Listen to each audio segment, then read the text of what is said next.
Good evening, everyone. Welcome to Gray Man Prepping.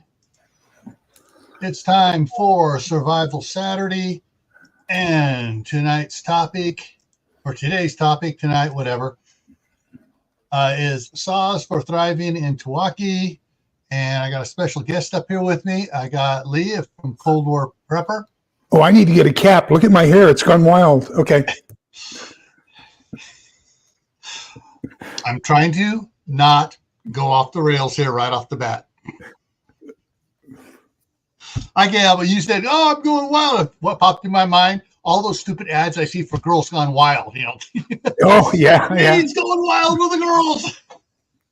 All right, let me go over here to the comment section and welcome everybody in properly. First one in was CR, Creative Redundancy from North of the Border.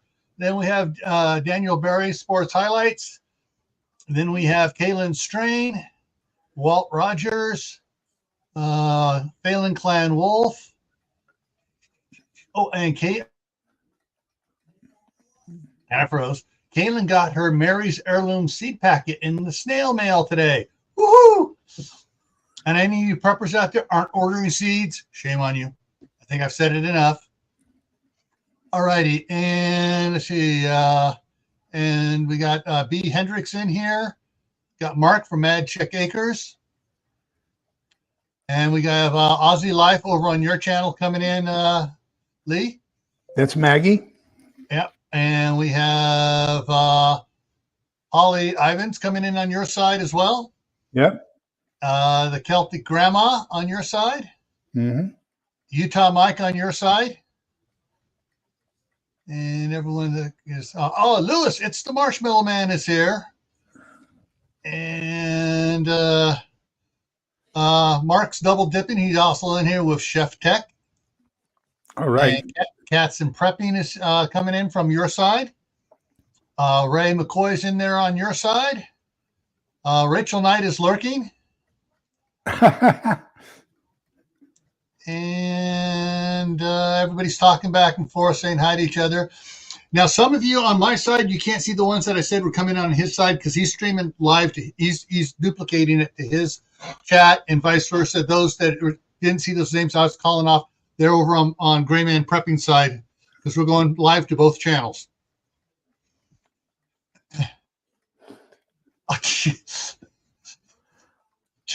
Chiming over there, CR. All right. So he's on both of our channels simultaneously. Yay. Yeah. But I bet he gets an echo. Probably what he does, he goes over, and if he's like me when I'm doing it, I got desk speakers. I'll just turn the desk speakers off for the one.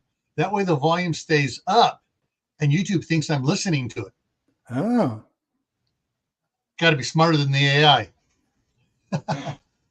All righty.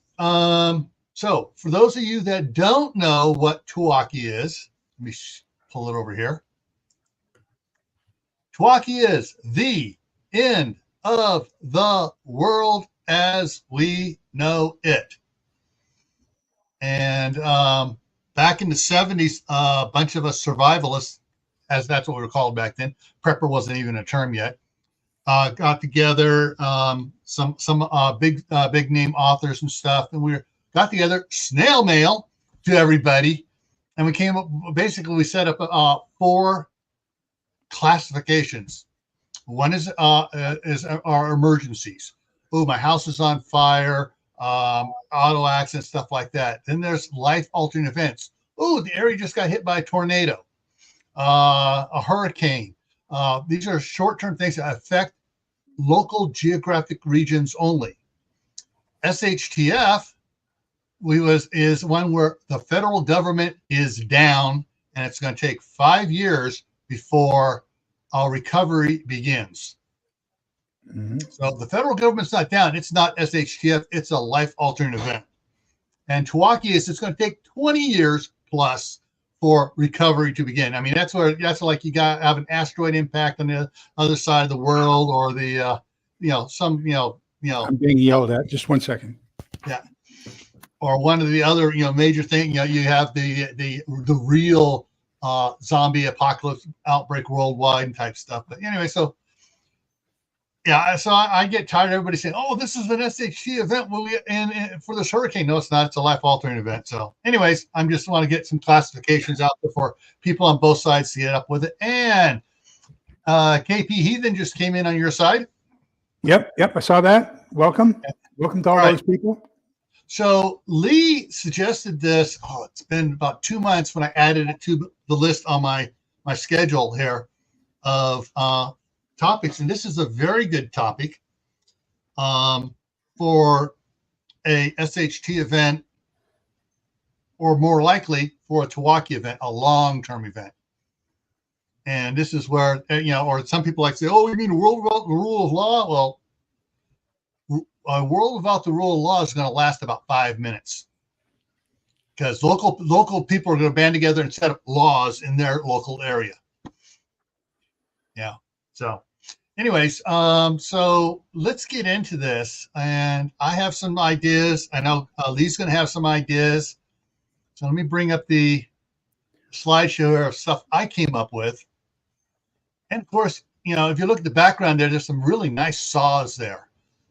And some old saws, and some designs people don't go, "What the heck are those?" But let's go over here and check out some of these.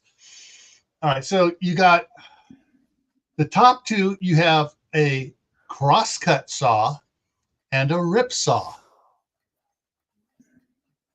And I froze. The crosscut is for cutting across the grain. A rip saw is for cutting with the grain. And then you have the bottom one here. You have a greenwood saw. To when you're cutting green wood, branches, trees, whatever, it's a greenwood saw. It's got a different type of blade on it as well. And see, we go here, but those aren't the only type of saws, are they? No. I mean, just you look at all these different ones, and each one is made for a specific task. I know some people are going to go, "Wait a minute, it's cutting wood. How can it be specific tasks?" Just wait. You're going to love the answer, folks. So let's look at some other ones here. All right, I just got up here. So this is a miter saw, and unfortunately the only picture I could find with all the labels on it when I blew it up got a little pixelated. But you got it has a back strap on it to keep the blade straight. It has a handle. It has an upper horn and a lower horn on the handle, so your hand doesn't slip off. Has the grip on it. Has a heel, which is the back end of it. Sometimes those are tapered back a little bit. It talks about the medallion and the nuts to hold the saw together. You got your teeth. You got the saw plate or the blade, and you got the toe, which is your beginning piece. So this is primarily a joiner type of a saw. So you're going to have two pieces of wood, and let's say you want to put them at an angle where they're going to intersect and come together. Right. So you've got the miter box that has your different angles, and then this is going to go in and cut the wood very finely. It's a very fine cut. Yes. And so it's very precision. And it usually does it at angles, so you can join those two pieces together. Yeah. And it's a slow cut because it is a fine cut. You're not just going to rip right through the wood. It's going to be, am I going through this? And you're producing really fine sawdust. Which CR should be firing off about? Ooh, sawdust. Yes, we can mix that with wax for fire starters. Beat you to it, CR.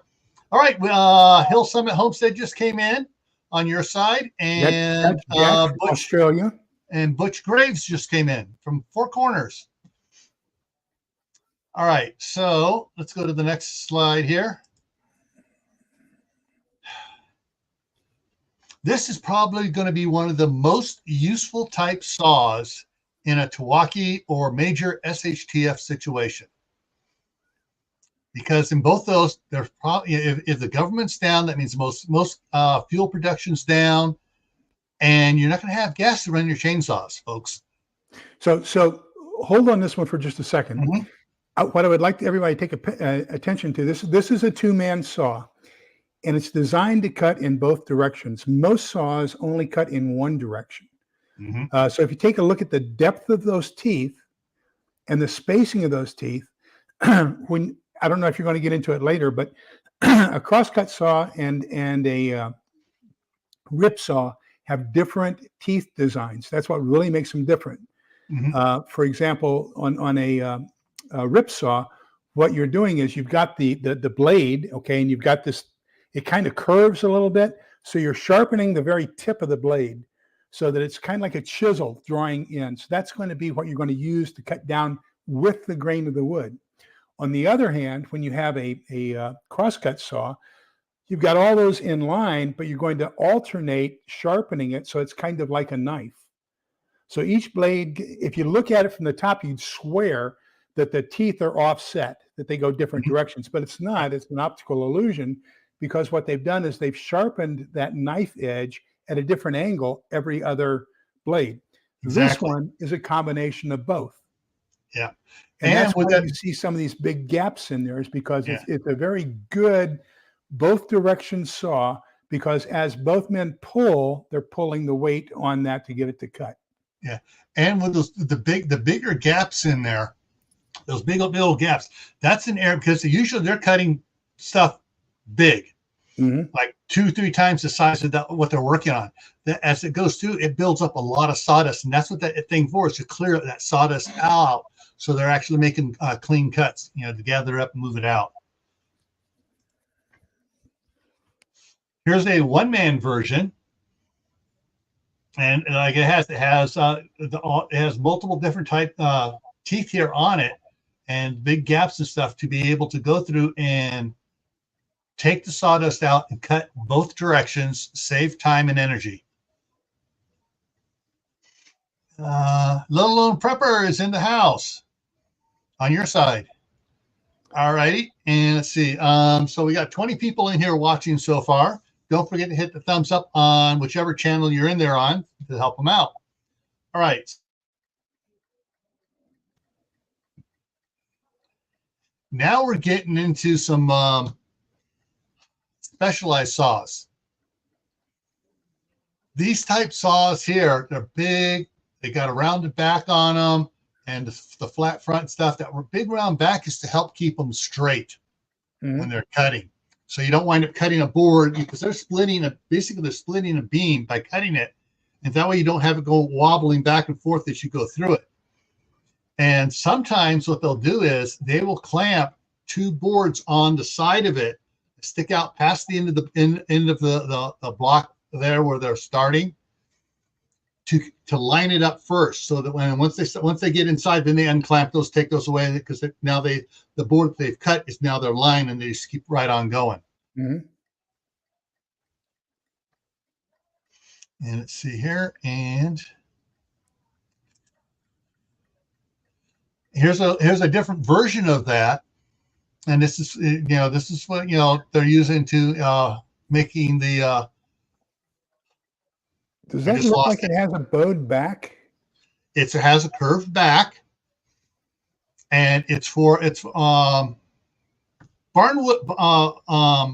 builders use this type of saw when they're not using the chainsaw for cutting the tenons and the tongues and stuff for putting beams and stuff together. Yeah, it almost looks Japanese. Yeah, and so there's a lot of different saws out there. For each has a specific thing for it. I got a kick out of this one here. I've actually seen one of these in real life back when I was in high school. Well, actually junior high. Really? Yes. And basically what they have here is this board on an angle. They're splitting it in half. They're cutting it in half. And this is a one-person saw, but the one I saw had 2 people on each end, so they can keep it guided as they were doing it, and they would cut that 2x or whatever it is in half for like making pieces of panel wood for doors and stuff like that. And so if someone has one of these, they're probably a good woodworker. If they're to the point where they're using one of these saws, they're good. And let's see here. All right, now we're going to get into another type, and this is going to be a double-edged sword here, folks. So this is taking a chainsaw, and it's got a special clamping thing to make a chainsaw-powered log mill. Things to If you consider. have that set up, I think you will be a very valuable person in Yeah. TEOTWAWKI. I'm gonna drop this down for a second, bring us back up. The problem with that type of a saw is, what do you got to have for it? You got to have oil and fuel. Yep. And if we're in a true SHTF or TEOTWAWKI situation, the first year you're going to run out of both, or at least you're going to run out of fuel. You may have oil that lasts a little bit longer, but you're going to run out of fuel. How are you going to power it? So that's something to think about when I get to the end here, because I got the answers here for you guys on that. So let's get back to this. But even for just right now, this is a good starter thing for people to get if you want to have a side hustle and you want to develop your skills for woodworking. This is a homemade bandsaw where the bandsaw everything stays put and the wood moves. Most portable sawmills and stuff, the blade moves across the wood and cuts the wood. This one, the blade is stationary and the wood slides under it. But that's homemade, so that's what you do. Now we're going to go some old school, folks. We're going old school. All right. This bandsaw here does not have a motor. You can barely see it on that bottom wheel. If you look in the spokes of the top part of it, where you see, I don't know if you can see my cursor moving in there. On the top spokes of it, you can see a flat wheel, a wide flat wheel. That is a belt pulley, a flat belt pulley like they had on the old tractors and stuff, and the steam engines and the old factories and stuff. So this is from a factory where everything was run by either water or a steam powered or by a water wheel powering it to turn all the gears and everything. They had these big old shafts going, and all the equipment be run off that by that would run up around it and power it. Here is an example of a treadle one, like a treadle sewing machine. Yep. You got your wheel going here, and it will, and the gears on the other side, and it'll run a bandsaw. This is the type of stuff they used back during the Revolutionary War, before the Industrial Revolution. Just as a point, it depends upon the blade as to whether it's a bandsaw or a scroll saw. Mm-hmm. Because if it's a flat blade, typically like what you would see with, let's say, about the size of a hacksaw blade, mm-hmm. then that's going to be your blade saw, and it's going to cut straight lines. If it's just a piece of metal that goes up that has burrs on it, then mm-hmm. that's a scroll saw. And that's going to be used so you can really manipulate. That's where you're going to get your very intricate little bitty cuts. Yeah. Just really, really fantastic piece of machinery. Yeah. And let's see here. And I just threw this in just to show you you got a coping saw up here in the middle on top here. When you're woodworking, you also got chisels, you got hand-powered drills, you got all the different type tools to use for working wood. I just want to finish this up and give people an idea of all, you want to work wood and become a very valuable and possibly very rich. You need to have, it's more than just having saws. I know tonight's about saws, but you need to remember, you need to have other things to go with it as well. And dang it, I knew I forgot to do one section, but I'll talk about that in a second. All right, here's your sawmills. Your portable Wood-Mizer and some of the other ones that you can use. There are several channels out there that do a lot of it. Read 'em and Weep, I believe, has a sawmill. Tim, I know Tim has one as well. Somebody else now has a couple of sawmills, different ones. Excuse me while I get something to drink here.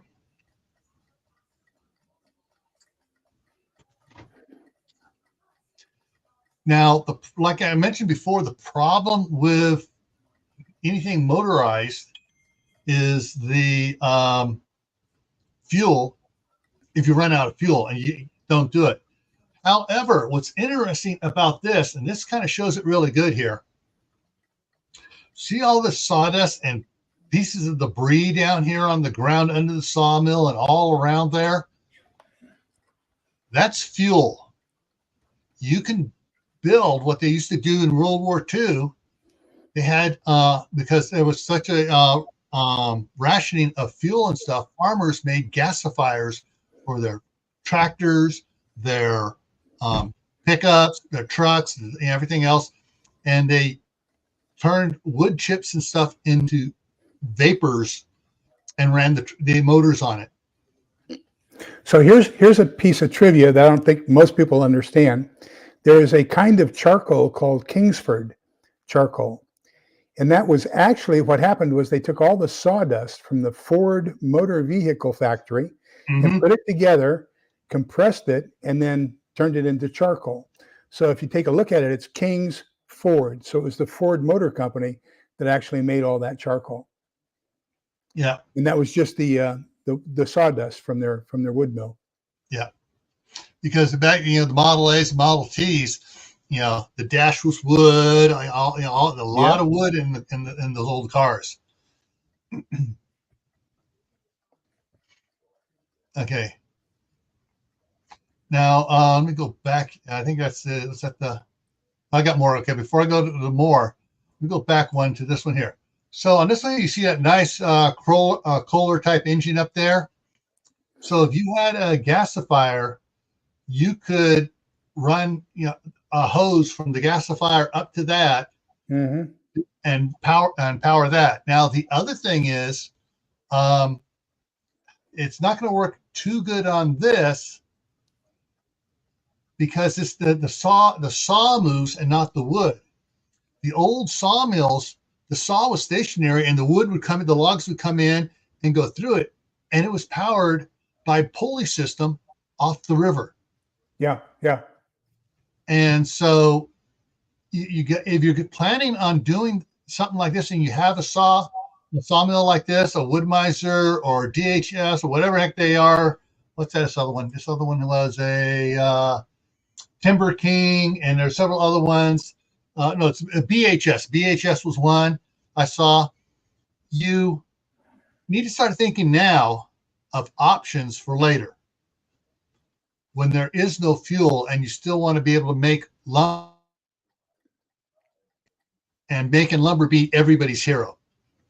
Oh, yeah. All right, so let's go over here. All right.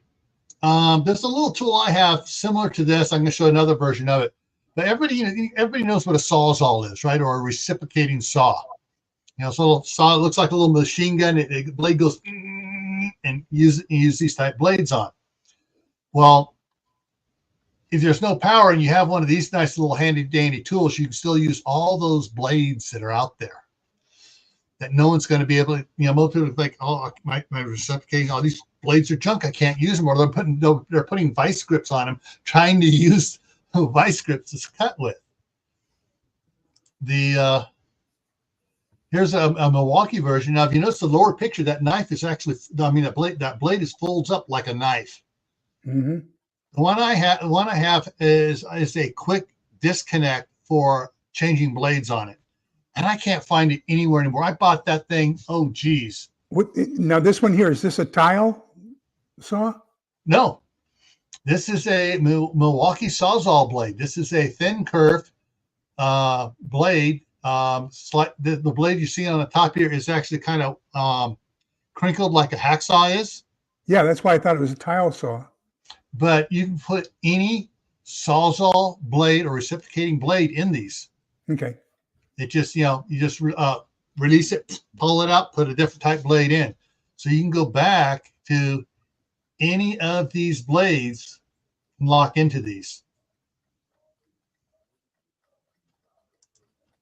And the shorter, and depending on the length of your handle, it'll be either like a 4, 5, or 6 inch one if you want it to fold up. Otherwise, you just leave it. You got to leave it out long.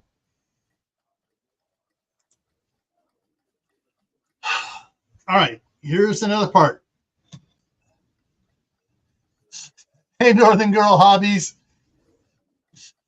Gil wants to cut my leg off of that thing. No, I don't. All right, so this, I'm just showing you pulleys and stuff. it's amazing what you can do with pulleys. It's amazing what they did in the past with pulleys for the old factories and stuff, running everything off of it.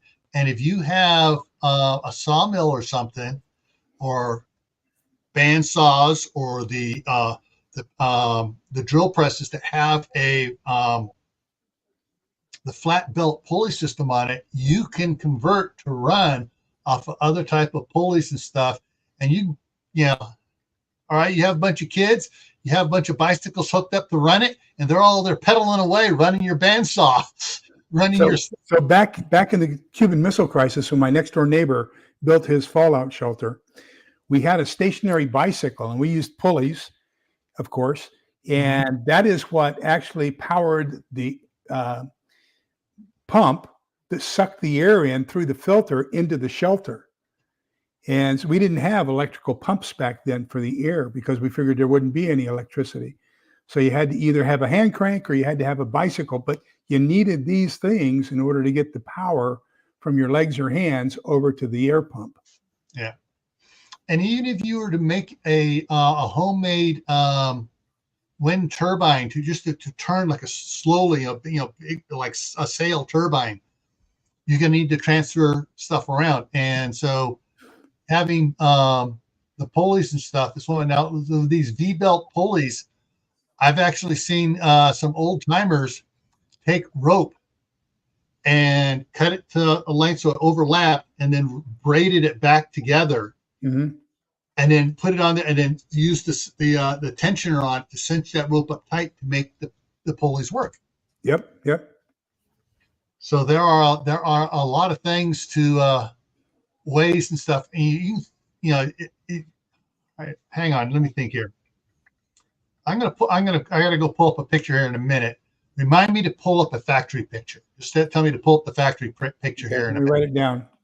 At my age, if I don't write it down, I forget. Yeah. And then my wife has to remind me to read my notes. Yeah. Okay. Here is from one of my wife and I's favorite show from back when we first got married, called The Woodwright Shop with Roy Underhill. And season 33, episode 6, this is from it. Sharpen that saw. That's another skill you're going to need to learn to do. Maggie talked about that earlier in the chat. Yeah.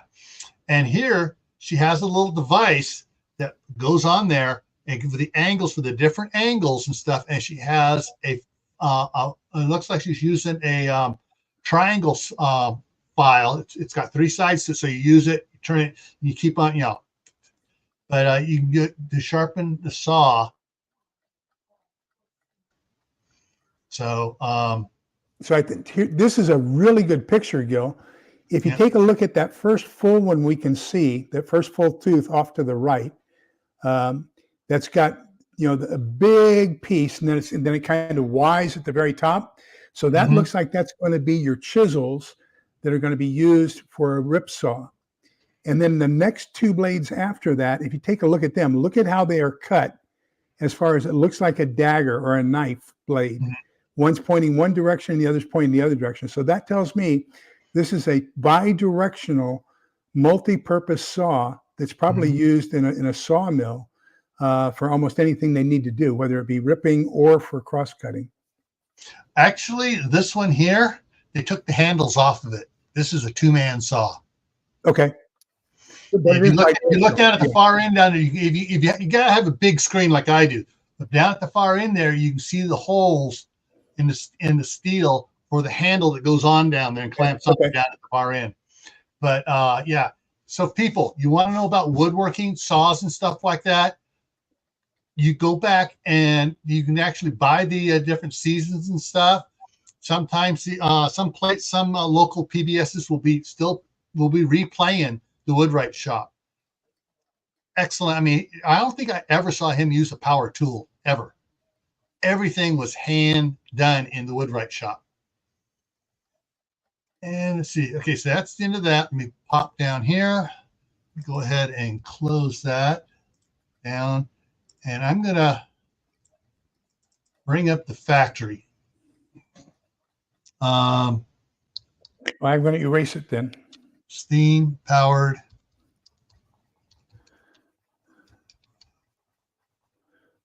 factories. Boom. Images. Okay. All right. What's going to be the best one? If it's steam powered, got all these. Here we go. Let me see if I'm going to save this. Save the images. Save. And made it small. Okay. See all these belts coming down? They got shafts up above providing the power, and they got all the machines in here are belt powered off the steam engine that's driving the shafts through it. Let me go ahead and take that out. Find some other ones here to look a little bit. So they would have some sort of a handle that they would pull to actually engage the whatever material they were using as to between the pulley, and so that way they didn't have all of them operating at the same time because that would consume too much energy. So they only actually powered the ones that they were using when they were using them. Yeah, and let's see if I can get this. Do this one big too.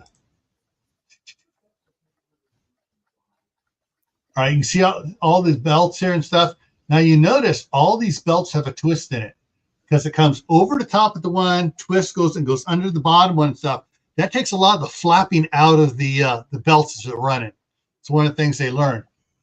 But and then they have a clutch system, either a clutch system or a tensioner system on the bottom. Yeah. Yep. To engage the pulleys and stuff.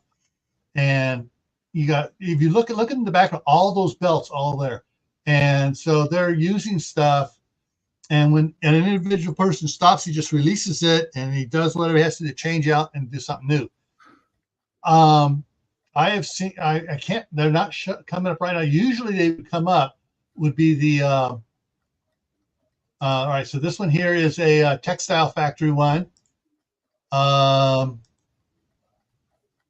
you can see the flat wheels on the back of the belt.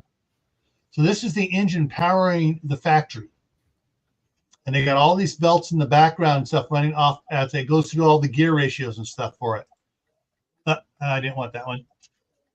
Okay. Let's see if I can find. You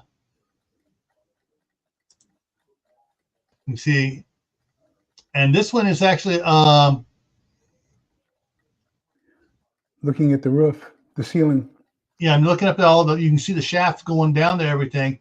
I'm trying to tell what type of machines those are. This looks like this is a metalworking shop. No, this is a cotton mill. This is a weaving as well. That's a weaving one.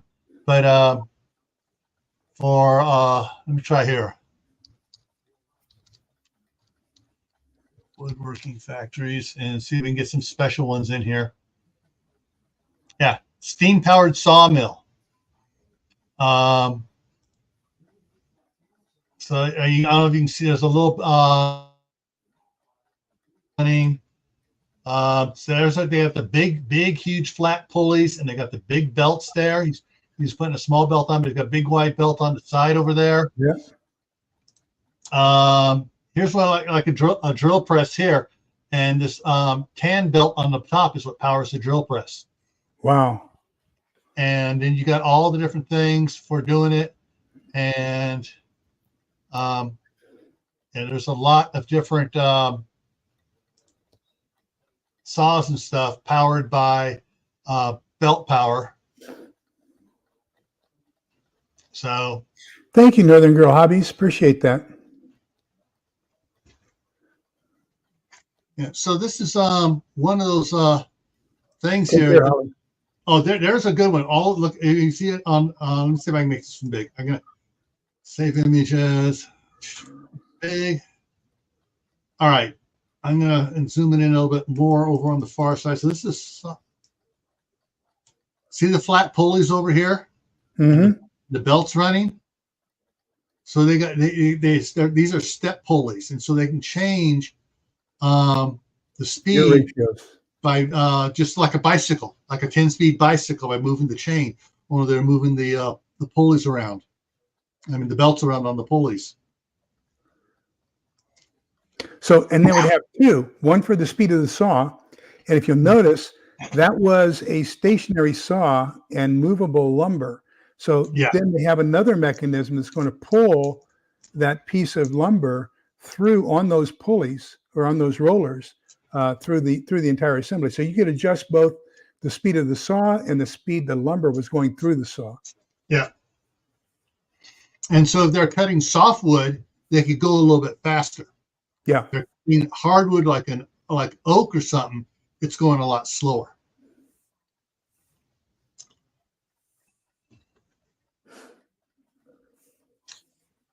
All righty. So yeah, to me,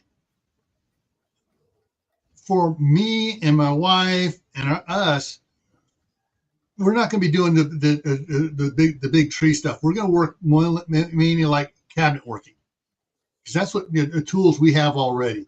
We got the mechanical stroll saw that I just I replace the electrical motor with with pulleys and stuff. Uh-huh. And something else. We got the a small band saw. Replace the electric motor with the pulleys and everything else. Same thing with all the sanders and things we have. So the only thing I haven't figured out how to do yet, I've got an idea, but I'm not sure how well it's going to work, would be for the routers. And that's trying to, turning the router to run off of air power and just having air hoses and just having about 10 people out there with pumps pumping away, building the pressure up to run routers and some of the drills and stuff like that, because I have air powered drills from when I was a mechanic. So that's there's other ways you can replace motors from. Yeah. If you have a way of compressing air powered motors is one way, but finding an air motor. Complicate things. Just use a gasifier and convert that in and run it to a alternator and convert it to electricity. Yeah, if you have that ability too. Yeah, but you're thinking a lot more specifically than I am. My thoughts about saws and everything is just, what do we need as preppers to have in our arsenal? Because right now we have natural gas or electric heating in our homes. Yeah. And right now we have natural gas or electric cooking in our homes. So when SHTF happens, or TEOTWAWKI, or whatever you want to call it, the apocalypse, the balloon goes up. A couple things are going to happen. Okay. We aren't going to have power to cook. So we're going to be relying on either some sort of manufactured thing that you've stored, or you're going to have to start gathering wood now. Yeah. The other thing is you're going to have something for heating of the home. And most homes aren't designed where they can take any kind of wood burning stuff anymore. I think most homes after 1970 don't even have a fireplace anymore, and it's only ornamental if they do. Mm-hmm.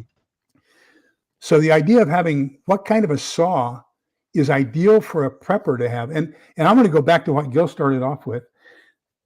I think that the change in terminology, Gil, and you can kind of join in on your impression. I think Rambo was the movie that changed our terminology, because up until Rambo, most of us were thinking fallout shelters, and we were the hunker down community.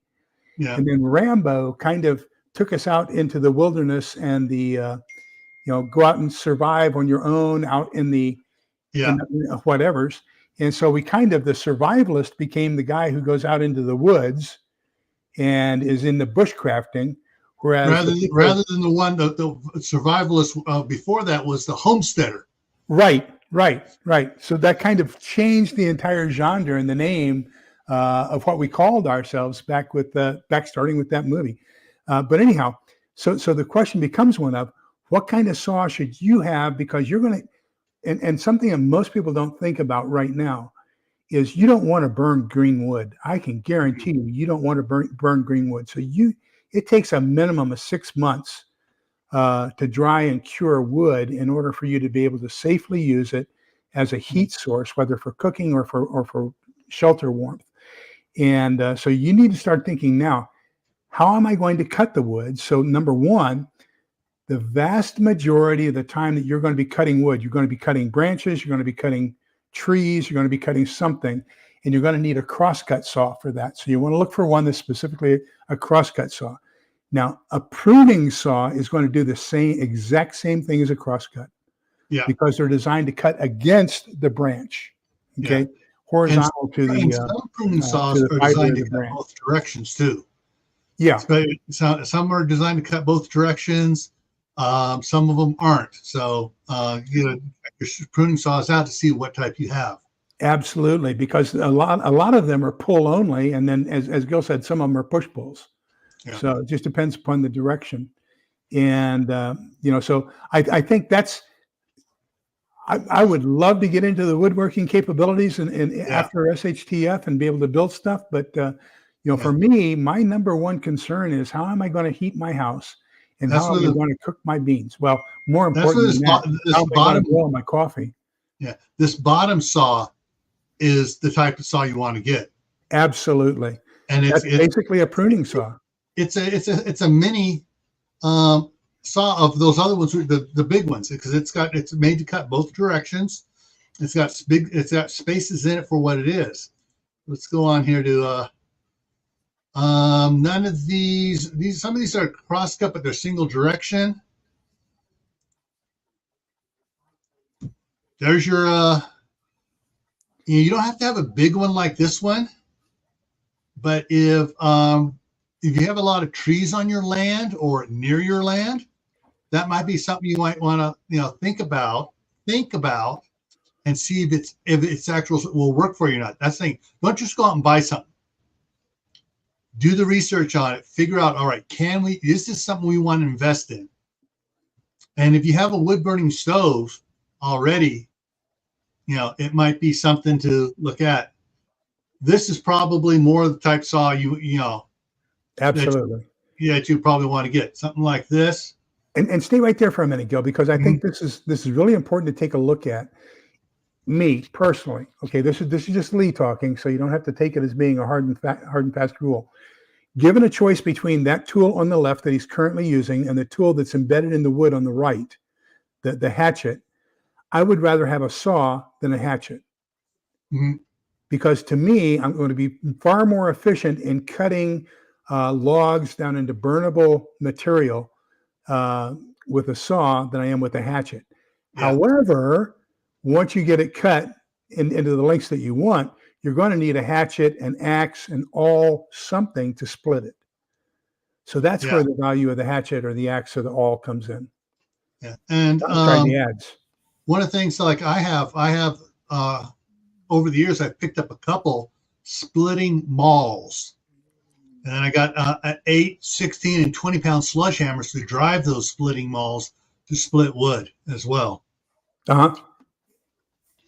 And let's see here. Let's see what else we got here. No, we're getting into the woodworking one again. But yeah, so actually, let me go all the way back to the end here. No, I didn't have it in. I thought I had a picture. Well, that would be fantastic to have in your dugout bag. Yeah. Now this one on the bottom here is a crosscut saw, and it cuts on both sides of it. So blade there, but let me go ahead and pull something else up here for us here. There's that one.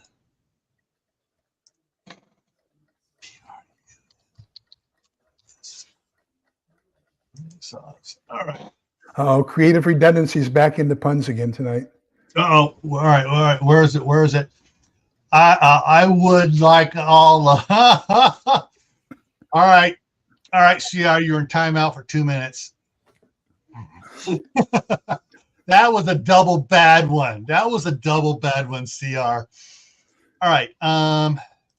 Okay. That bow saw would be ideal to have. Yes, the bow saws are good. I have one of these, the green handle one there. I won't open it because they don't like us to open these things and have any kind of bladed things open. Yeah. on lives. But yeah, this is the one that I have in my get home bag, and this is the one I have in my bug out bag. So I have two different sizes. Yeah. This green one here was what we had. I had when I was Scoutmaster, I got one for each of the patrols. It was kept in their patrol box. Oh wow, yeah. And so they learned to use those. Okay, let's go from shopping to images. And so you got the folding ones, you got the non-folding ones. This is an arborist. They call it a large raker tooth saw, and so it rakes the sawdust out with it. That's what those. That's great on it. But yeah, this is the type we had for the Scouts. Only it was actually that one's not a folding one. The one we had was a folding one, but the pruning saws. Yeah, you know. You're going to be, you're going to start off cutting, the smaller wood first, especially if the event happens where leading into wintertime where you don't have it to store up wood and stuff. The other thing here, let's see if I can see it. All right, there's a nice good folding one right there in the middle. But the bow saws, let me just bring up bow saws here. What's the company? There is a company that makes a bow saw.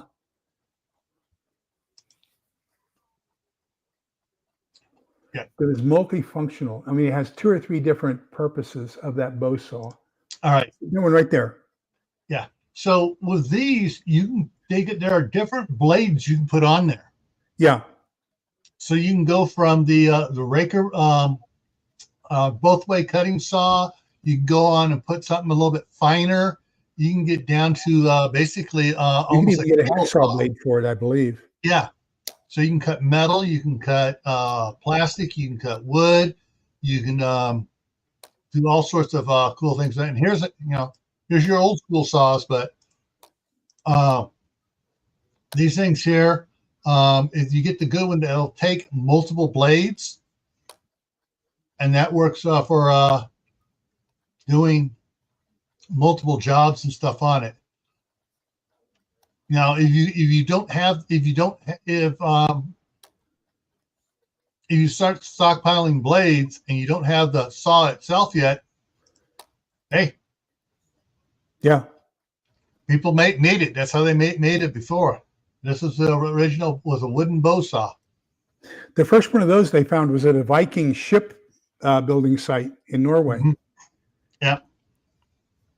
So one of the things we need to be cautious about, and I this is really glamorous and I love it, but I'm thinking back to Boy Scouts, and I wish I'd had a saw when I was in Boy Scouts instead of an axe, simply because the axe was so heavy relative to the weight of the saw.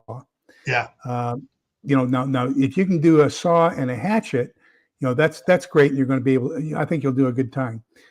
But regardless of whether you're using a hatchet, an axe, a saw, it is labor intensive. And if you aren't in shape, if you haven't gotten your muscles to the point to where you know how to use them, it's going to be it's not going to be a good experience. Let me put it that way. Not only that, gloves. Oh yeah. Well, you use a hatchet, axe, saw. You're gonna wind up all of a sudden. I got blisters on my hands. I got to build up the calluses. Yep. And people don't understand the safety implications of using an axe or a saw or a hatchet. They are very dangerous pieces of equipment and have caused an awful lot of injuries in the past.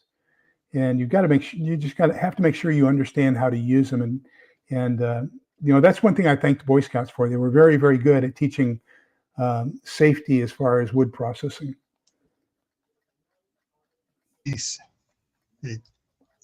Mark said to look up PVC saw. Now there's another one that I used to carry in my bug out bag, and I was looking for it out in the garage. I can't find it, but it's called a chainsaw. but it's not the chainsaw most of you think of. And I bought it when I was in Boy Scouts at the Boy Scout store in El Paso in 1965, and it cost me 85 cents. But it's a piece of metal, a piece of wire about, maybe 2 feet long, and it's got a finger loop on each end. And then in the middle, it has a curved or a rounded blade so that cable saw. There you go, cable saw.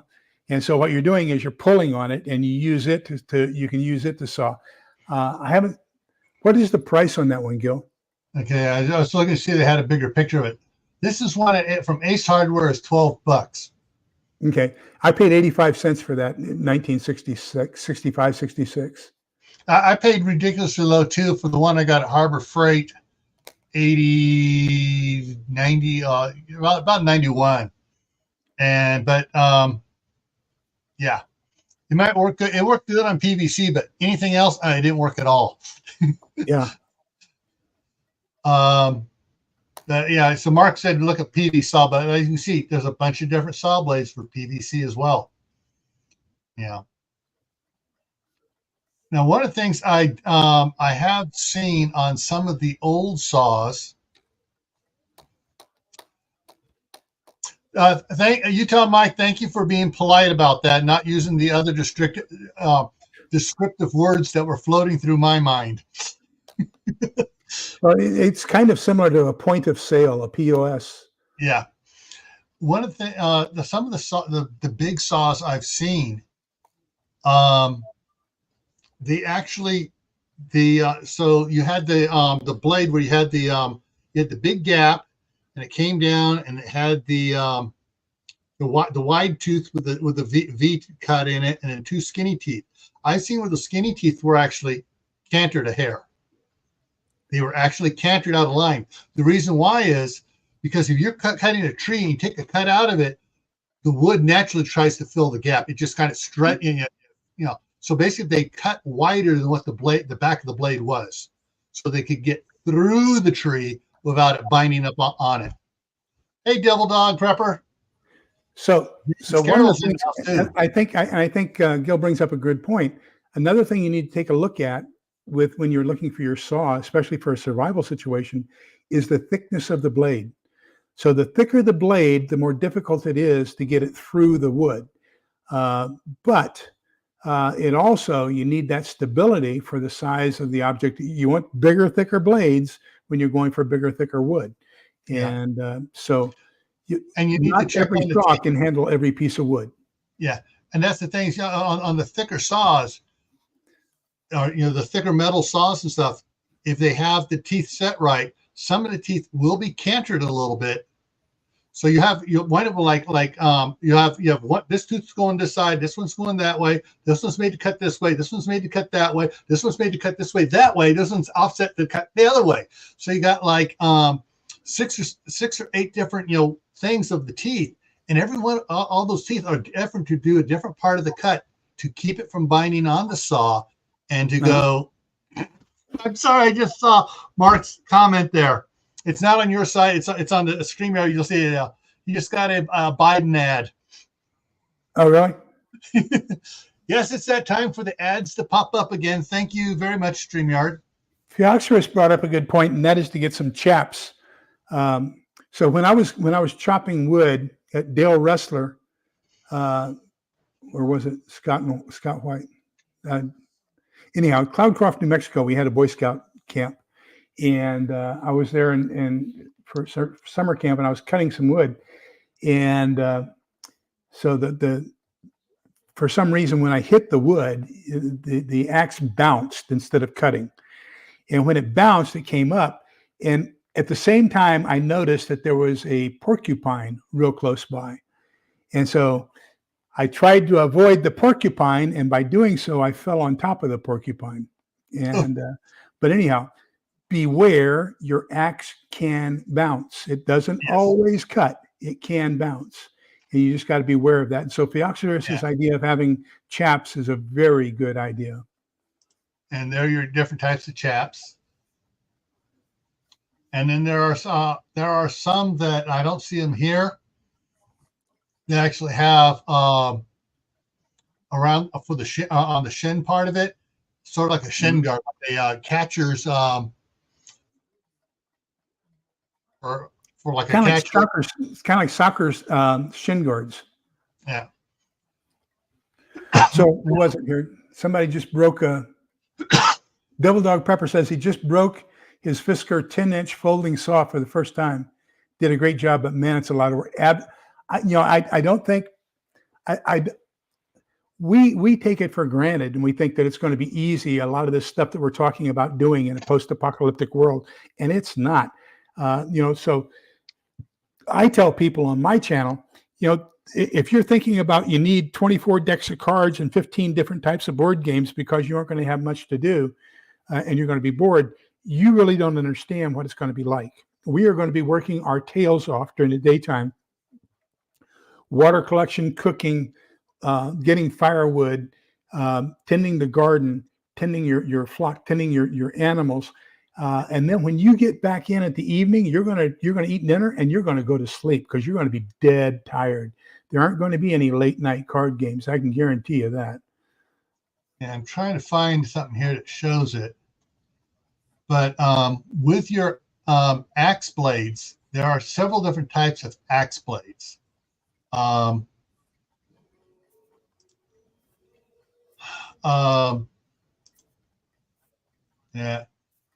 and you can't really see it here, but the all right, an axe is like a knife. It's not sharp. It's not sharpened with one angle on it.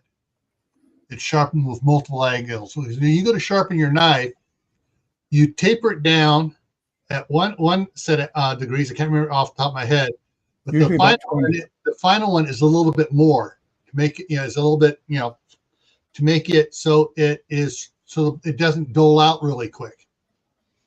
And I've seen different axe blades with a different width on the edge here, and some of them actually are trying to find what it showed in here we go.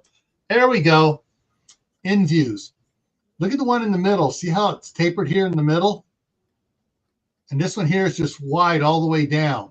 And this one here kind of curves in a little bit.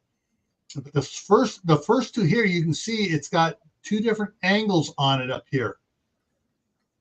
And if your axe is not sharpened properly, it will bounce. That is the number one cause of bounce, is an improperly sharpened axe.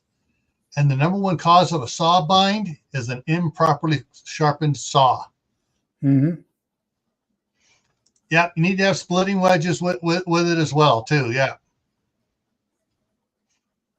And usually splitting wedges, for the most part, aren't used for splitting.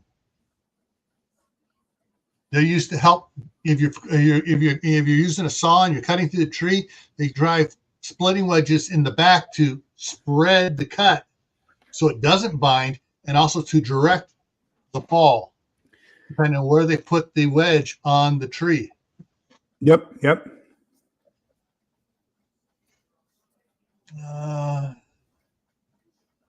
I'm just reading parts here on the chat. I had an old Boy Scout axe, and but I left it at Mom and Dad's, and then Mom passed away probably about 8 years ago, and I was hoping to get my axe back, but we never did find it. Somehow or other, it got lost in all that time. But yeah, that old Boy Scout axe, that was pretty reliable piece of equipment. Yeah. Now I have a Cobalt from Lowe's. Yeah. My dad had a really nice set of axes. He gave them to my brother, and I got all my dad's machinist tools. Oh, wow. So he said, all right, you're the one of the machinists, you're the ones more of the laboring. So, and he's kind of divided his tools up that way. The one thing he did divide equally among us was all his pneumatic nailers, because he had duplicates of everything. So we each got a full set.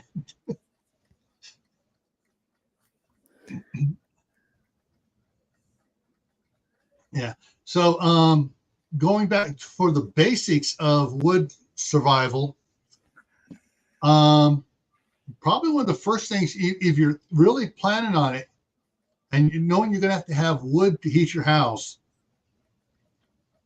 how are you going to heat your house with wood? Do you have a wood burning stove? Do you have a fireplace?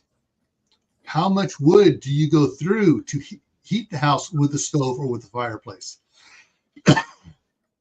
I found out it takes about, for me to heat my house with a wood burning stove, takes about 6 cords a year. And that was when we had the polar vortex that really hammered us last year. But, Yeah. Sorry, another cough drop. My grandkids, I love my grandkids, but they keep on bringing these stupid coughs home, and each cough is a little bit different from school. Well, I took my last doxycycline this morning. I've had walking pneumonia, and so I've been kind of not going out as much as I need to because of the pneumonia. But for that first week, when they had me on the prednisone, I tell you what, that prednisone is something else. And so you can kind of hear it still in my voice, that a little bit on the raspy side from the lungs. So if you are, and Gil asked one of those extremely critical and important questions.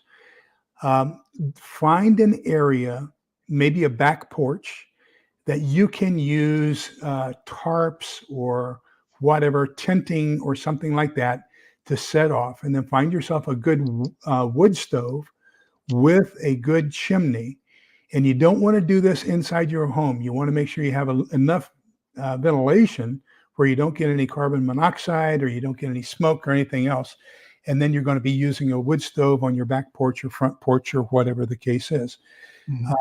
And so you're going to have to be using an awful lot of wood. And those things, the other thing that people don't think about is you can't run a stove 24 hours a day, 7 days a week.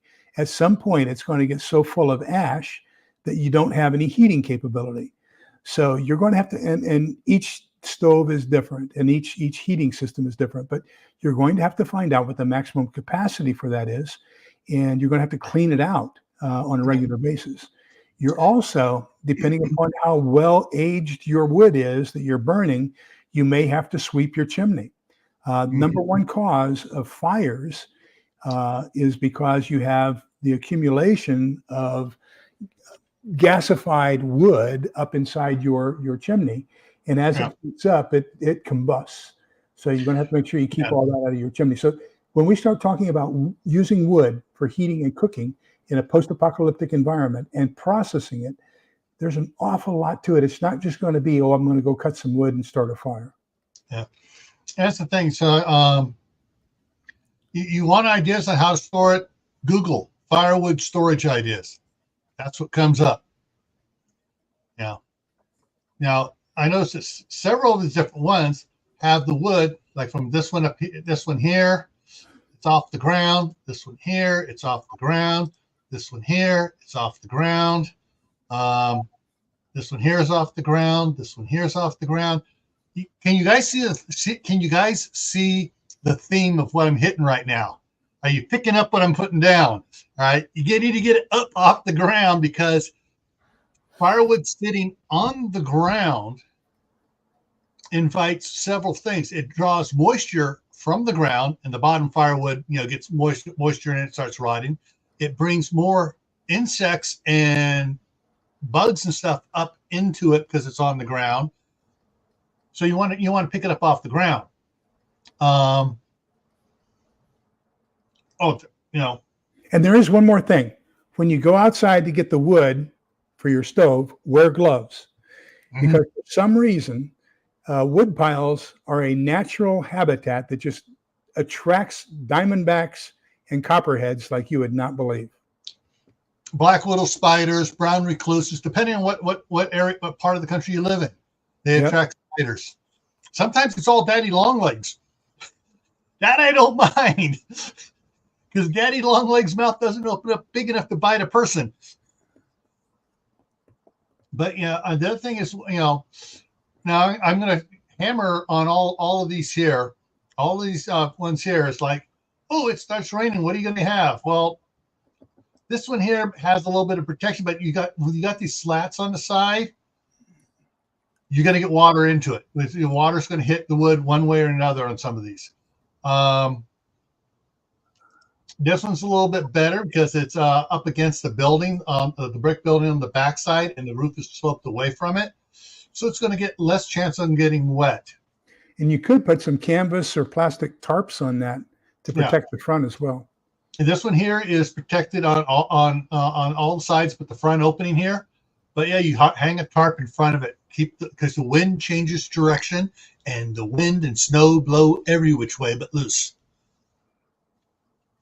So yeah, storing it now. I've got something else here I want to share, but take care, Jack. I'm going to pull something up here. I discovered I have several videos on my Camp Patton Family Compound channel in the House Issues playlist. My wood burning stove I had the type of rain cap that was on it liked to plug up. And so let me go to see if I can bring up what I actually replaced it with. Come on. There we go. Yeah, you're so right, Utah Mike. You can't have a totally enclosed wood storage area. You definitely need airflow in there to keep that dry, because that moisture that's in the wood originally has to go out somewhere, and it's done through the evaporation process, which requires some air movement. One of the things that, of course, when I up here in Idaho, I have this nice shop here, and the guy I bought it from took 1/3 of the shop and made it so for a wood storage. So I buy the wood, it would sit outside for a month or two, and I move it in and store it in there. But I found something that actually fixed my problem with what was happening. So part of the 90% of the time, the wind is blowing from the south-southwest. So blowing through the screen grate on my rain cap, it would blow through the one side, and the other side would start building up debris on it, smoke, cinders, and stuff like that. And pretty soon, it was like a cup, and the wind blow this way, hit that cup, and goes down in, and start blowing smoke back into the house. This little on problem. There is little on prepper. There is a channel. The guy's name is Wrangler Star, WRANGLERSTAR. Really great. He's a U.S. Forest Department lumber guy, and out of Washington, I believe. But he talks about what you're talking about there with the venting the small camp stove and how to vent it out and how to use it and everything. Really good videos. Look up Wrangler Star. He's got videos on how to do things like that. Gunslinger Outdoors is another one. He actually gets the different tents and reviews them and shows problems and stuff with different outdoor stuff. But so this one here, what's neat about this is this will spin. Oh, yeah. And so it basically it turns so the lower point here into the wind. Yeah. It doesn't blow anything in, and it always creates a draft. When I put that on there, man, first time I fired up the wood stove once I had this on there, it took off faster than it ever had. Even when I had freshly cleaned that rain cap, because there was a draw, it had an automatic draft draw because the wind blowing by. Yep. Sucked it out, huh? Oh, yeah. Since I put that on there, I've had no problems with my wood burning stove. Wow. Yeah. I don't have one of those Amazon things where you get money when people buy stuff that you promote or whatever. I don't do that. But this thing here, this is the I bought this 2 years ago, and yeah, it just I just absolutely love it, and it worked good on that. So Northern Grow Hobbies, the answer to your question is, when I was in Scouts, we used to take the green wood and put it at the bottom of our fire and then set the wood we intended to burn on top of it. And we did that so that any green wood that was on the bottom would be dried out as we were using the wood on top. But you just don't want to make the whole thing all green or have any green on top, because if you start the green to where it's going to start burning, you're going to have obnoxious gases like you would not believe. And it also does a lot of sparking. Yeah. The greener it is, the more sparks you're going to get. And with the dry wood on top, it produces a hotter flame, so it burns the green gases coming off the green wood. Right.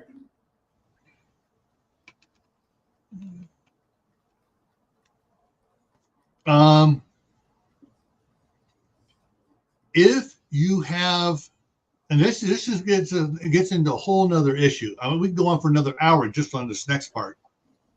Wood burning stoves. There are so many different types of wood burning stoves, especially with the new modern ones and stuff. Some of them are good for putting a pot of water on there and getting that water to boil. Others, because they have the double wall things on it, a fan in the back, you can put a pot of water on there and it gets lukewarm, but it's blowing all the hot air out. So you got to figure out if you do not have a wood stove and you're going to be looking at one, that's one of the questions to ask. Can I boil water on top of the stove or not? One of the things here, what I found out doing the in the cold weather up here where it gets below freezing 5 months out of the year, it freezes the moisture out of the air. And the humidity in the house gets so dang low, you get nosebleeds and really bad sore throats, different than what I have now. And you need to get water back in, and putting a big pot of water on top of the wood burning stove works great. It also, it's like on my stove, I had 2 big pots on there and 2 smaller pots on there. Kaylin Strain says that she has a golden twig stove and she can boil water on it. I'm looking at one that has an oven built into it because I think, if in an actual post SHTF environment, anybody who has an oven and can make bread is going to be a hero for your local neighborhood. Let me get it right here. Yeah, I got one of these if I can get it to come up here. Folding twig. Okay. Yeah, Kaylin has shown it on her channel. It's really nice, but there are several. Here we go. All right, so I Googled propane camp stove. The Camp Chef out is that a propane stove and a cooktop. You can use it indoors or out. Hello, Shenanigans. The Coleman camp oven, I have one of these and I've used it, and it just goes on top of your regular Coleman stove. Yeah, it sits over one burner and goes on that. Here's another folding one here that goes on stuff. But now, the only bad thing about that Coleman stove, because I have one too, or Coleman oven, is it's not very big. Don't think you're going to put a full-size casserole dish in it, because you aren't. And you're also not going to put in a full-size bread loaf. Yeah, you're gonna use the little loaves, and you get one in there, or the micro loaves, you can get 2 or 3 in there. But and the thing is, you also have to watch it like a hawk too, because it just likes going. It'll be, oh, good, it's nice, hot. Oh, it's cold. Got to turn the fire up just a hair. Okay, it's good. Oh, it's burning. Got to turn it back down again. But yeah. So there are a variety of ones that go on the. And they just sit right on top of the. Let me go up here to the images. Get off the. Yeah. So you got all these different ones here you can do. If you got one of these little propane or butane. So that one where your cursor is right now, I have 2 of those. I have one of those, and the stove will fit right on top of that. But this stove down here, the Coleman stove, as you can see, you can put a muffin tin with 6 muffins in it. That's great. But if it's 6 muffins or no muffins, I'm going to take doing 6 muffins. No, amen. We were talking about bread the other day, and I said, I've got 3 ways I can make bread right now. Well, actually 4. If we don't have a CME or an EMP, then and I can use my solar system and battery backup, then I've got the bread making machine. Yeah. And then number 2 is going to be my Coleman oven, which is not very big at all. Number 3 is going to be my Instafire oven, and that uses either charcoal or safe heat. And then number 4 is going. Let me see, what are my 4? Oh, Dutch oven. Dutch oven. I was going to say you're forgetting my favorite one. Dutch ovens. Oh, I've done several things on cast iron cooking and stuff, and Dutch ovens and stuff. Oh, I got 6 Dutch ovens. You know, my next purchase is going to be a 12-inch 8-quart. I need the deep one so that I can start doing things like chicken pot pie, because you got to have that area above where the crust can rise. Yeah. Oh, I have my one is a 14-inch. It's like that deep. It's deep. And I have several 12-inch ones. I got a bunch of 12-inch ones. I tell you what, I have some of the best subscribers you can ever think of. Utah Mike. Oh, yes. Utah Mike. Solar oven. We just discussed that last Tuesday in our Tuesday night nonfiction book club meeting. Yeah, solar oven. You're absolutely right. We need to make one. As a matter of fact, I meant to pick it up today. One of the neighbors moved, and they took down their antenna for their satellite system. I meant to pick that up because that becomes such a great reflector for a solar stove. I'll have to check tomorrow morning, see if it's still there. All right, here's something for you too on that. Curtis, my neighbor across the street, he likes going out to the dump, and he talks to the guys out there and stuff. And they set aside and they call him whenever they get someone throwing away a rear projection screen TV, those old ones, you know. He goes out and he pulls the Fresnel lens out of it. Yeah.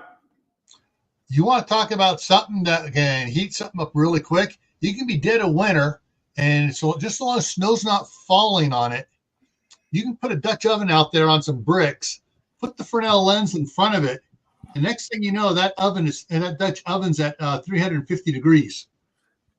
So we have one in every room of the house, and I set these at waist level there, Phioxerus. Mm-hmm. So because carbon monoxide is slightly heavier than air, so it's going to go down. It's going to start at the bottom and come up, and then of course you got your smoke detector, and that's going to be smoke goes up, and then so you're going to have this safe zone in between. So you want to watch out. Your smoke is going to poison everything above. Carbon monoxide poisons everything down below. You've got the safe zone in the middle. The thing is with carbon monoxide, though, if it's coming off of a heating unit and the gas is hot, carbon monoxide is going to go up first for a while till it cools and comes down. Deputy Glock and Roll is in here. Hey, Don, another fellow law enforcement man. With your, actually, let me go ahead. I'm going to bring something else up here to look at.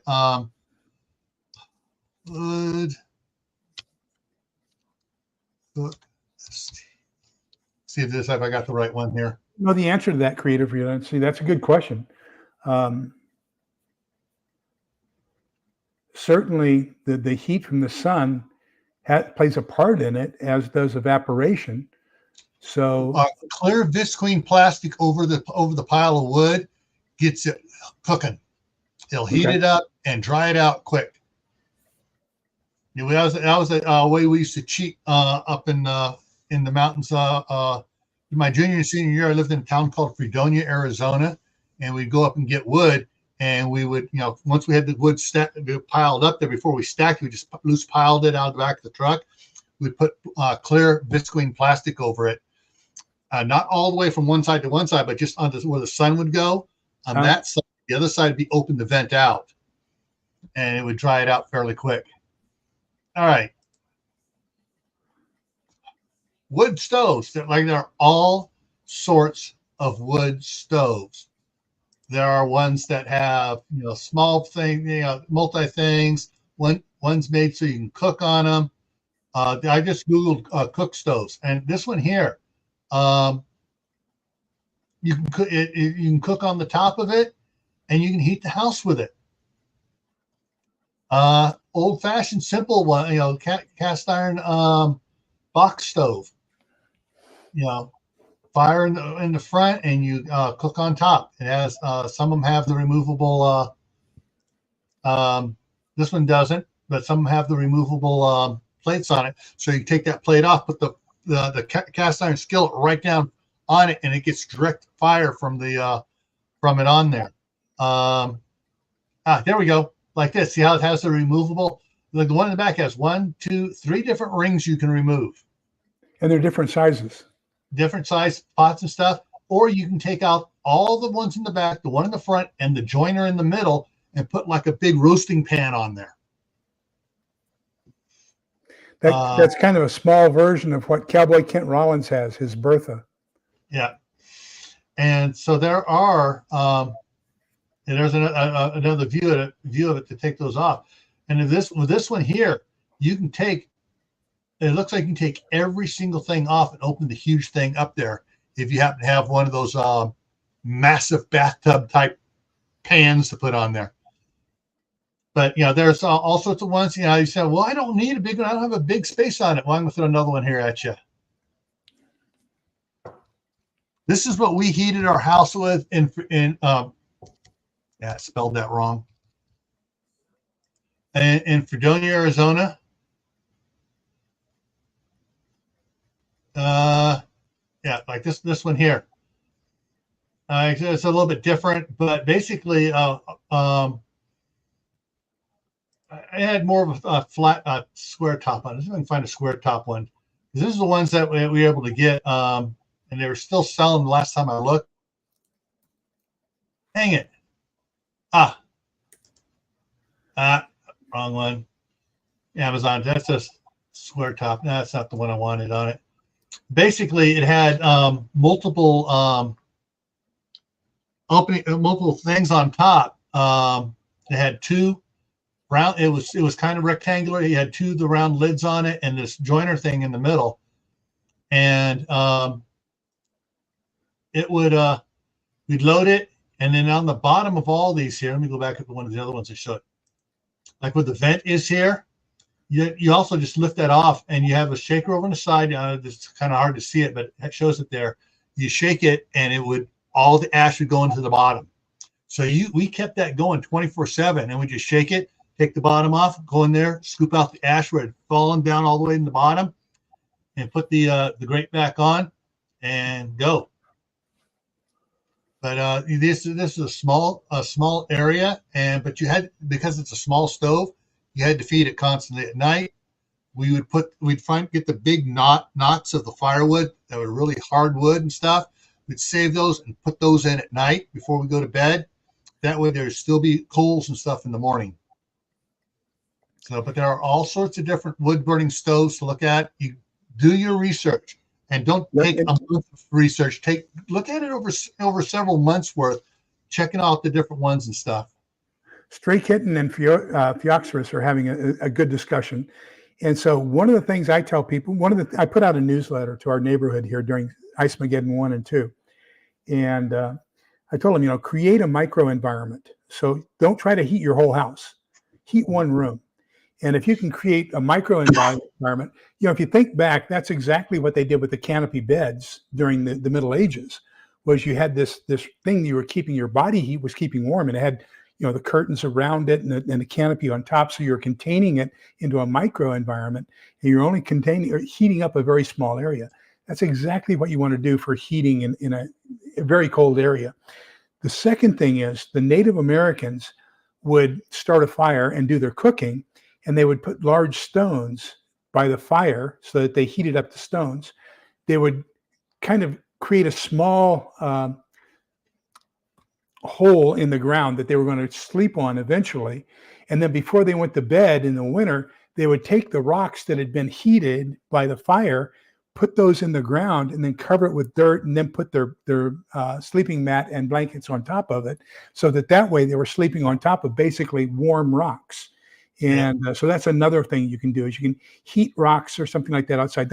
I have 2 5-gallon galvanized steel buckets, and that's exactly what I intend those to be. Is I will alternate having rocks in them and heating them up on the grill outside, and then bringing those inside, and I'll put them on the door of my oven in the kitchen. And that's our designated warm area during the very, very, very cold season without power. Yeah.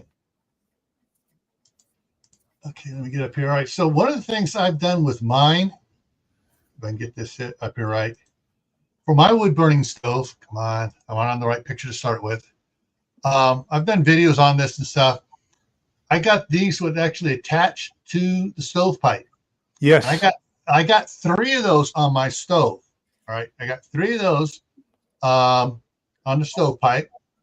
I bought 2 one shot and 1 another shot. And that's how it goes on, mounts on there, right there like that. And it goes on there. And then down on the flat part in between the pots and stuff, I have one of these that just sits right on the stovetop. Yep. And so basically the heat from the stove creates an electric current, which powers the fan, and away she goes. And I do have some set up on a couple of my my Mr. Heater buddies, and I got some videos on that as well too. I've got the exact same, well, mine's only a 4-blade fan, but I have the exact same setup for my Mr. Buddy, as you see on the far right there. You know, what I did a little bit differently is I got a piece of aluminum plate, and I stuck that in there with the little the wedges in the back, so it's sitting absolutely flat, and I can move the fan forward or back depending on how much heat I need to blow forward, how much I want to go up. So if you get a painter's tray, okay, you know what, for the roller paints and everything else, they put them on ladders so that they can have it available. Those fit perfectly into the grate of the Mr. Buddy, of my Mr. Buddy. And so then you can set your fan on top of that. And if you happen to have a kerosene heater, it works great on those too.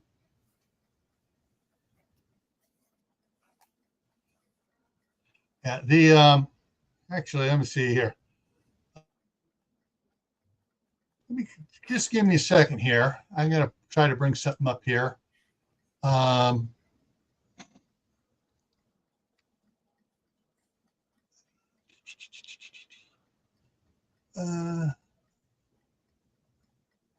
Okay. Oh my God, shenanigans. Don't say that. I graduated from high school in 70. That means I'm ancient if from the 70s is old. All right, hang on here. I'm pulling some stuff up here.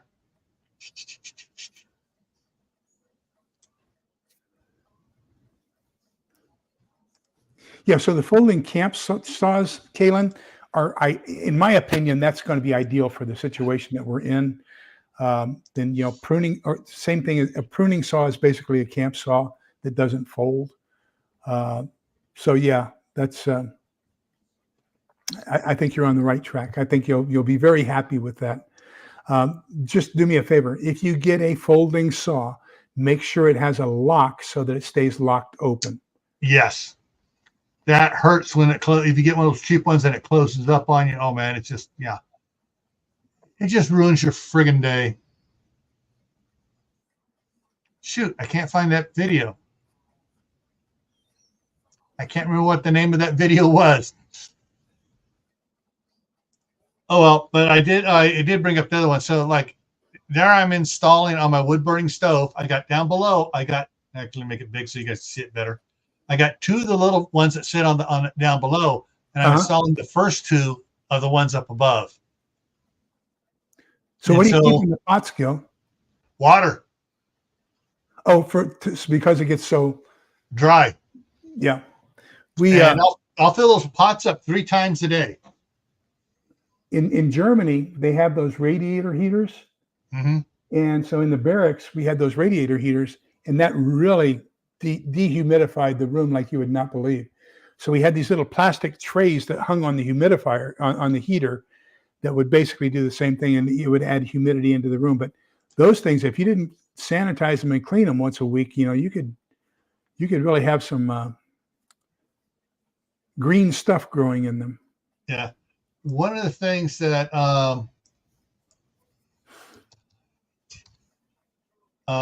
Yes, we did, WD.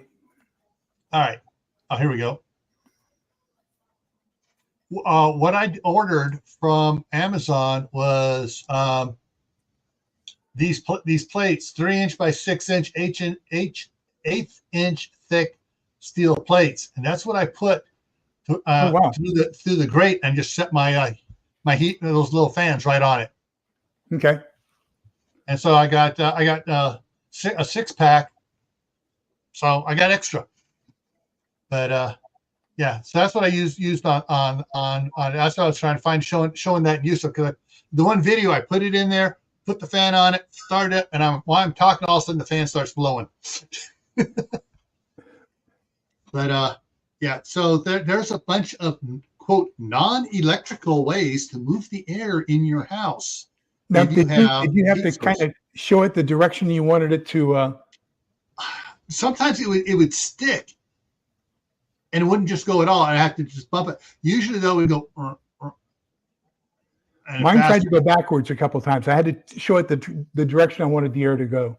I never had the back. I've tried making it go backwards, and it won't. Mine will not go backwards. Hey, I'm that way. I try to make it go backwards, and it didn't do it. But yeah, there's a one of the things you can also do if you're wanting to keep your firewood dry, and you belong to Sam's Club or Costco, those plastic garden sheds you see as you walk into both of them there. Well, my daughter got the huge one over there they were using for a chicken coop, so I set her up with something better. But they're not sure what they're going to be doing with it. It's like, okay, when you guys actually decide to put the wood burning stove in your house over there, you need to set that up on the end of the house by where it is, where the back door is, and set it up there and just load it full of firewood, because it'll close and it'll keep all the rodents out of there. They'll still have the little black jumping spiders that we have all over the place here in Idaho. That's a great idea, creative redundancy. That's a great idea. I think that a greenhouse would work. Yeah, especially during the summertime when the greenhouse is too hot. You've taken all the plants out of it. You fill and let it dry the firewood out.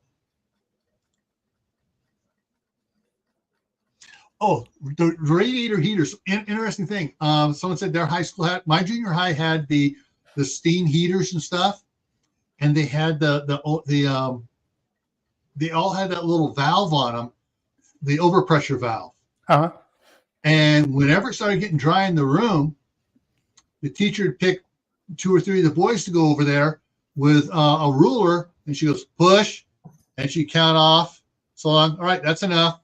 And I found out she was doing it for like 15 seconds every hour for each class. There to go over and push it down to get steam into the room. Huh. Bring the humidity up.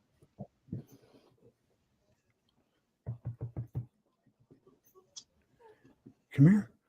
Yeah. Come here. It's okay. It's okay. You can come here. All right. So everyone out there, do you have any questions on saws, gathering firewood, splitting firewood, or anything else like that? What'd you do?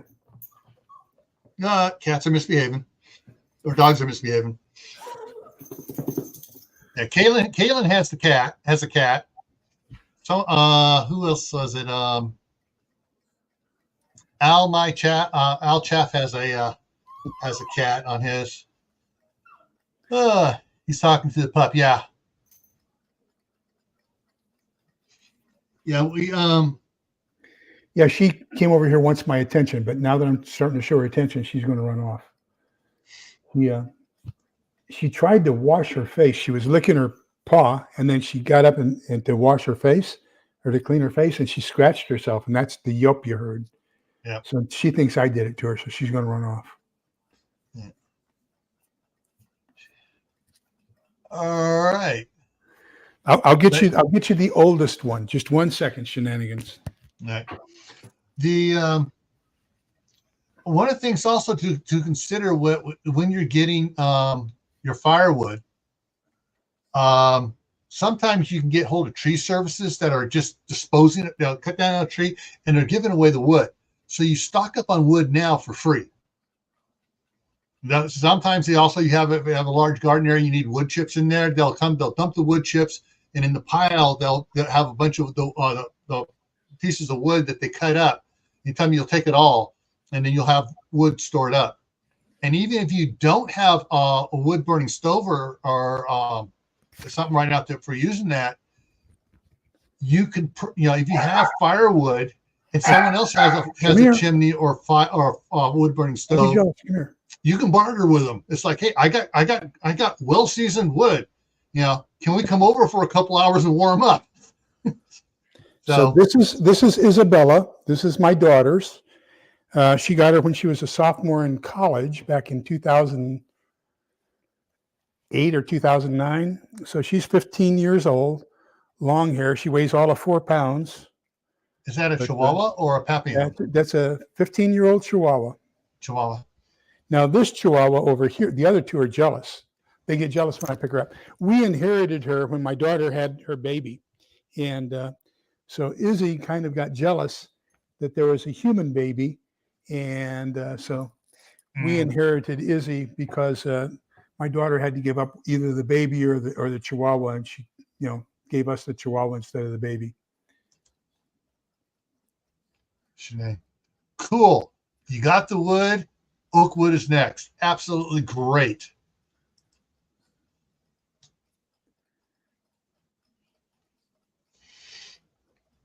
Yeah, my daughter had short hair, long hair Chihuahuas, and then she moved into the Papillons.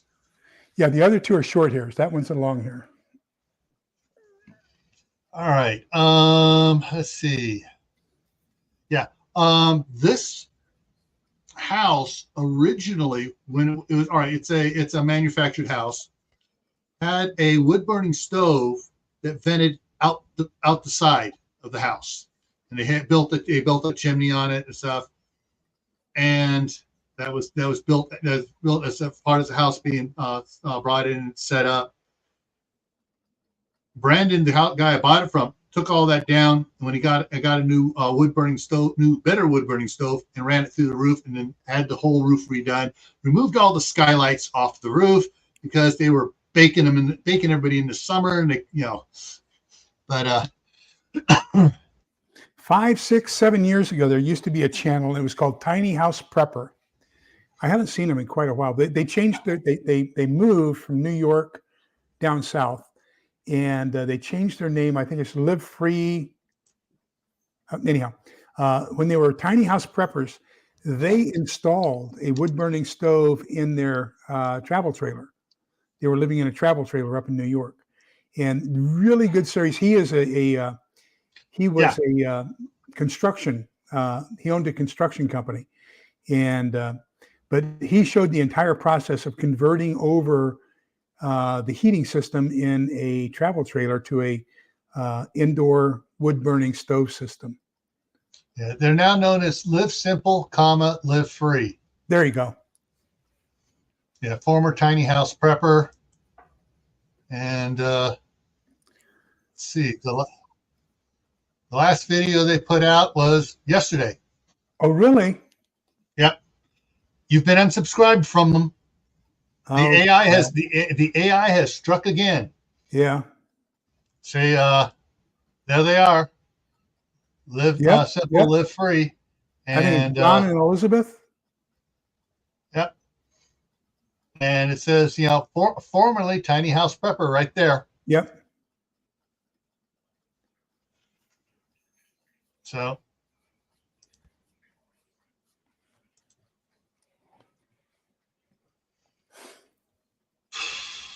yeah. So I think we've covered everything that anybody needs to know here. Any other questions? Anybody has any questions at all about wood stoves or firewood? I will say that if you get Pine is probably one of the ones that will build up the quickest for creosote and stuff in the chimneys. Cedar too. Yeah. Black walnut, white walnut, tan oak burns eucalyptus, cured eucalyptus over a year, does not heat up. Does not build up stuff. It burns hot, and so you don't get stuff going up it. Yep. Store wood now. Well, it's a little snowy out there right now, and the trees are covered with snow. So yeah, I can't do it now. But as soon as it thaws out, yeah, I'll be seeing about storing some more firewood. We changed our system over from heater to air conditioner, and we had a couple of days that were 91 degrees already so far this March. So now we've got a cold front came through, and it's 48 degrees outside. That's why I'm wearing a jacket on top of my shirt, because we're set up for air conditioning right now instead of heating. Yeah. Oh, let's see. Start second. Yeah. Now, the other thing to consider, if you don't have a place to store the firewood right now, but you have a way to get hold of pallets, even they're partially broken pallets, get pallets. Lay the pallets down, stack on the pallets. And then you just, as you go up like 4 feet, lay another layer of pallets, stack a couple feet higher over that. That way it stabilizes the piles. So out in the backyard right now, I have 4 large trash cans and I have 4 foot lockers. And so the foot lockers have my butane and let me see, one's got the butane, one's got all of the safe heat, and then the other 2 have wood. Then the trash cans, 2 of the trash cans have nothing but charcoal in them. Mm-hmm. The other 2 have split wood that I put down in there. And then I went out and bought a couple bags of the pellet wood. And so I poured in the pellets to take up the space where there was where the split wood didn't fill everything. There were gaps. And so now the pellets are inside there, so that that is full of wood. I can use the pellets in my what's the name of that? It's a tube, and the water's on the outside. Not jet boil, and not the can cooker. But anyhow, Kelly kettle. So I can use the pellets in my Kelly kettle and cook or boil water with it, and that's fine. I'm looking at something here for there's something I discovered. I did that one. I did.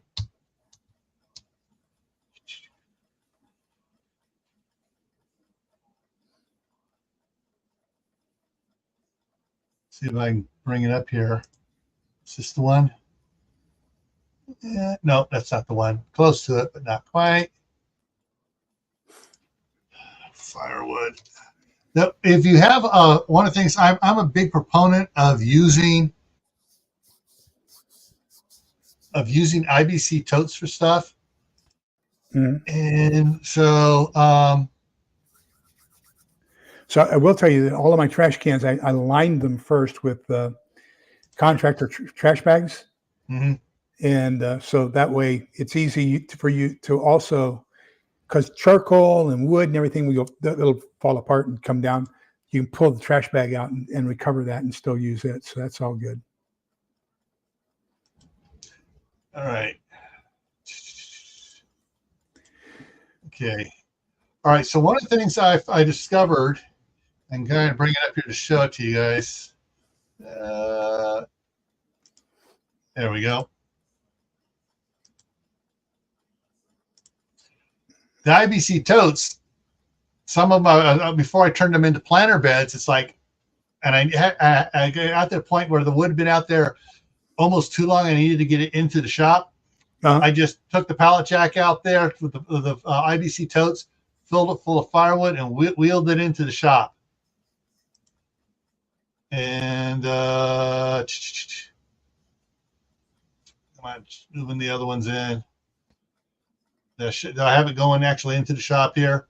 No, I was just loading them up. But yeah, so I was just loading them up There's another one off on the side over here, getting ready to load up. And that's what I did. I just loaded them up, used the pallet jack, and just wheeled it into my shop, and it was done.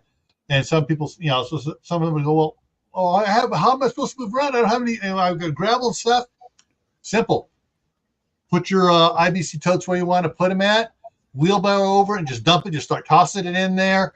You don't have to worry about stacking it because the sides hold it in place. And you just fill it up and move it. So there's another way to stack firewood and keep it.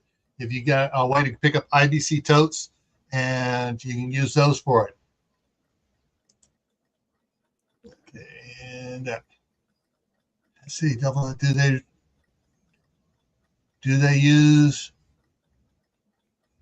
All right, good question here. Most of the pallets, believe it or not, are treated wood, or they're contaminated.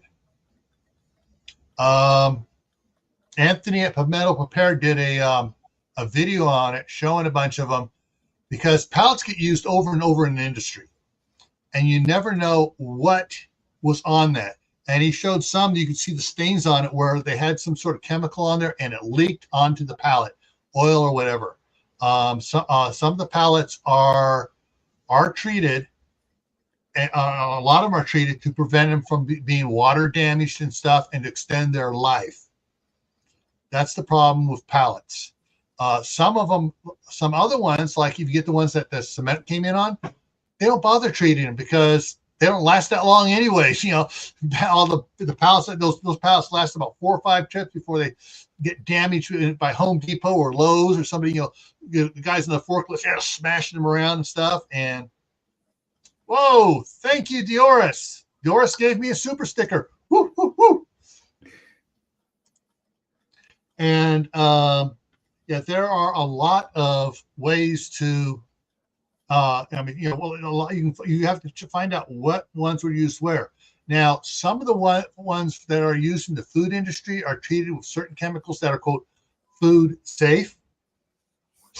You know, it's that food safe. Yeah, and others cannot be used used for food industry at all because of the chemicals they've been treated with. But they say salt isn't safe. Come on, I mean. Sometimes it's difficult to understand what these people want to tell us. I'm trying to control my response on that. Well, they also say the chemicals in the air are unsafe, and that having intimate relations is unsafe for if you're over 45. Yeah, I mean, sometimes what they say is safe and isn't safe. It's just, you know, all right, what is the agenda you are pushing? But let's get back on train tracks here, folks. Yeah, a cord of wood is stacked 4 foot wide, 4 foot tall, 8 foot long. Yeah.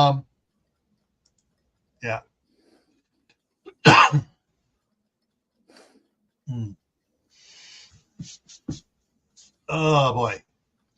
Let's see. Well, I don't know about you, yeah, I think we're all through here. I think the Sandman's telling me to wind up my alarm clock. All right. So don't jump off here. I want to talk to you afterwards.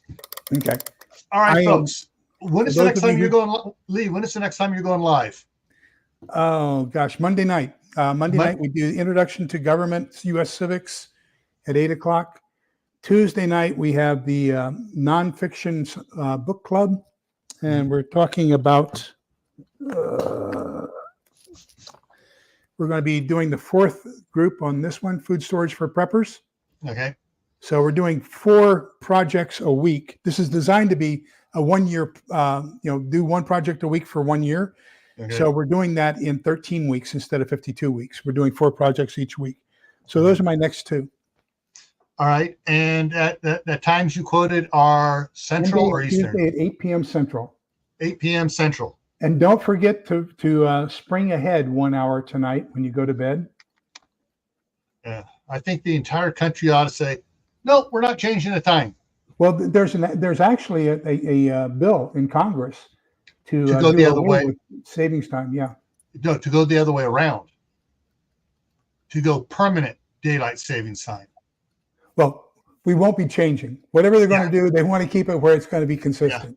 And California is actually one working its way in California now to totally do away with it, because the states can't go to 100% daylight savings time because of federal law, but they can say we're not going to do it at all because that same law.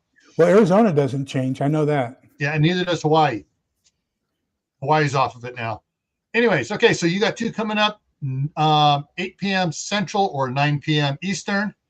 For me, on Monday on my other channel, Camp Patton Family Compound, which is, hang on, where is it here? There's the email for it. It's Camp Patton Family Compound. It's on Monday night. I got Tammy from Rebel Canners and Mark from Chef Tech, who's been in the chat here on my side here. We're talking hot pack versus cold pack for canning. Ooh, I got to watch that one. Yeah, and that's at 8 p.m. Eastern, 7 Central, 6 Mountain, 5 Pacific. What day? Monday. Monday. So that's the hour before yours. On Tuesday, back here on Gray Man Prepping for Tactical Tuesday at 10 Eastern. Figure out your time zone from 10 Eastern. Is the topic is the biggest lies preppers are being told, and the list keeps on getting longer because some of these prepping channels out there, I don't know why they keep adding more and more lies to the stuff they're telling.